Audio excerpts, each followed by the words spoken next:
Akhir masa pemerintahan Hayam Wuruk di Kerajaan Majapahit adalah salah satu periode yang menarik dan penuh intrik dalam sejarah Nusantara. Hayam Wuruk yang bergelar Sri Raja Sanagara merupakan Raja Majapahit yang berhasil membawa kerajaan ini ke puncak kejayaannya. Namun, seiring dengan berakhirnya pemerintahan Hayam Wuruk, Majapahit perlahan-lahan memasuki periode kemunduran. Berikut ini adalah cerita tentang akhir masa pemerintahan Hayam Wuruk dan dampaknya pada kerajaan Majapahit. Hayam Wuruk naik tahta pada usia muda, dan pada masa pemerintahannya tahun 1350 sampai tahun 1389, Majapahit mencapai masa kejayaan. Wilayah kekuasaannya meliputi seluruh Nusantara dan beberapa daerah di Asia Tenggara.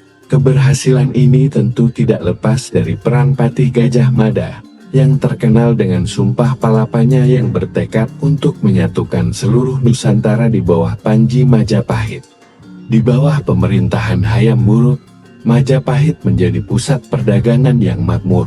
Bandar-bandar seperti Tuban, Gresik, dan Surabaya menjadi pusat kegiatan ekonomi.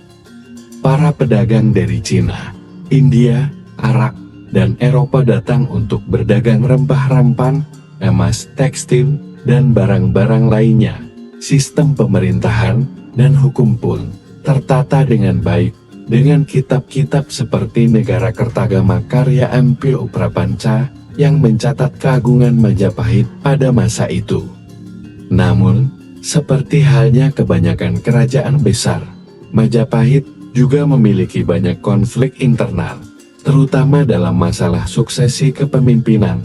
Hayam Wuruk sendiri tidak memiliki keturunan laki-laki untuk menggantikannya. Anak tunggalnya, Kusumawardhani, seorang putri, tidak bisa menjadi raja dalam tradisi saat itu. Akhirnya, diputuskan bahwa suami Kusumawardhani, yaitu Wikramawardhana, akan menjadi penerus tahta Majapahit. Keputusan ini bagaimanapun tidak diterima oleh semua pihak dan menyebabkan perselisihan dalam keluarga kerajaan. Setelah wafatnya Hayam Wuruk pada tahun 1389, Majapahit mulai mengalami gejolak.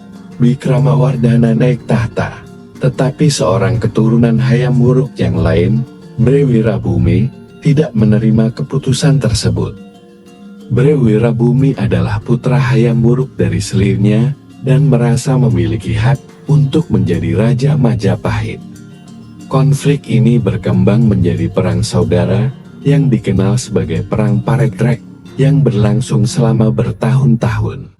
Perang Paregrek ini merusak kestabilan Majapahit dan menguras sumber daya kerajaan.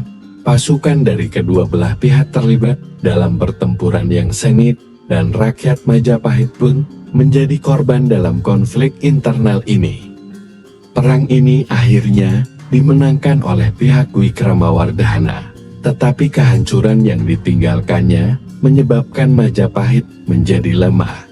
Lemahnya Majapahit setelah perang saudara membuat kerajaan ini tidak lagi memiliki kekuatan dan pengaruh yang sama seperti pada masa kejayaan Hayam Wuruk.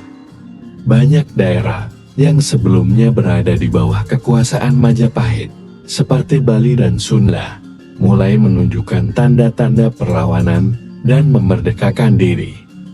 Bahkan, pedagang-pedagang asing yang dulu menganggap Majapahit sebagai pusat perdagangan, mulai mencari jalur perdagangan lain yang menyebabkan berkurangnya pendapatan kerajaan. Selain itu, pengaruh Islam mulai masuk dan berkembang di Nusantara, terutama melalui jalur perdagangan. Pedagang-pedagang Muslim dari Gujarat, Arab, dan Persia mulai menyebarkan ajaran Islam di pesisir utara Jawa dan Sumatera. Perkembangan ini menyebabkan terbentuknya kerajaan-kerajaan Islam yang mulai berdiri sendiri dan menyaingi Majapahit, seperti Kesultanan Demak. Akhirnya, dengan melemahnya kekuatan kerajaan dan semakin banyaknya konflik internal, Majapahit perlahan-lahan kehilangan kekuasaannya. Pada abad ke-15, Majapahit telah kehilangan sebagian besar wilayah kekuasaannya dan hanya menjadi kerajaan kecil di Jawa Timur.